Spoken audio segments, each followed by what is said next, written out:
తల్లితో వివాహేతర సంబంధం, బిడ్డపై అత్యాచారం వినడానికి అసహ్యంగా ఉంది కదా. వరసలు మరిచాయి పిశాచాలు.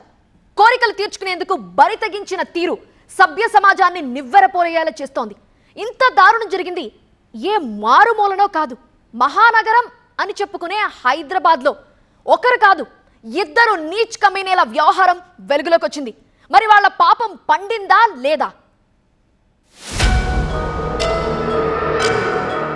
ఇతను మన్నే జగన్ ఆటో డ్రైవర్గా పనిచేస్తున్నాడు.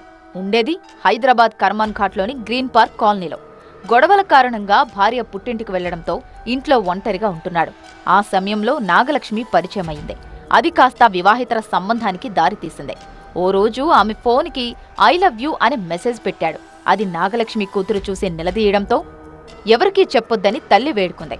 కాళ్లా వేళ్లా పడటంతో తండ్రికి విషయం చెప్పలేదామె. ఓ రోజు ఇంటికి బంధువులు రావడంతో జగన్ను కలిసేందుకు నాగలక్ష్మికి వీలు పడలేదు.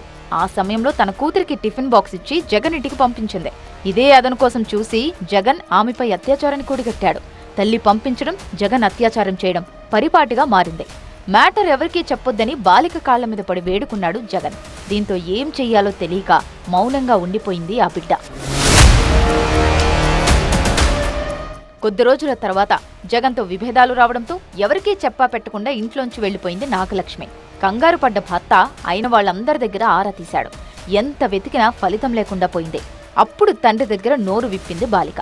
జరిగిన మ్యాటర్ మొత్తం వివరించింది.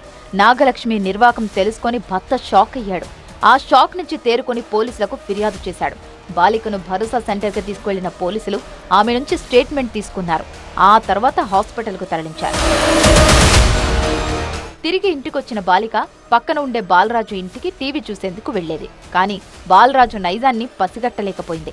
బాలరాజు బాలికపై అఘాయిత్యానికి ఒడిగట్టాడు. ఈసారి ఆలస్యం చేయకుండా పోలీసులకు ఫిర్యాదు చేసింది. దీంతో జగన్ బాలరాజును అదుపులోకి తీసుకున్నారు. బాలికకు కౌన్సిలింగ్ ఇచ్చి మరోసారి భరోసా సెంటర్కి తరలించారు. అభం శుభం తెలియని బాలికకు మాయమాటలు చెప్పి కామవాంఛ తీర్చుకున్నారు. తల్లితో సంబంధం, బిడ్డపై అత్యాచారానికి తెగబడ్డ వీళ్లను ఏం చేయాలి? ఏం చేస్తే ఇలాంటి ఘటనలు రిపీట్ కాకుండా ఉంటాయి?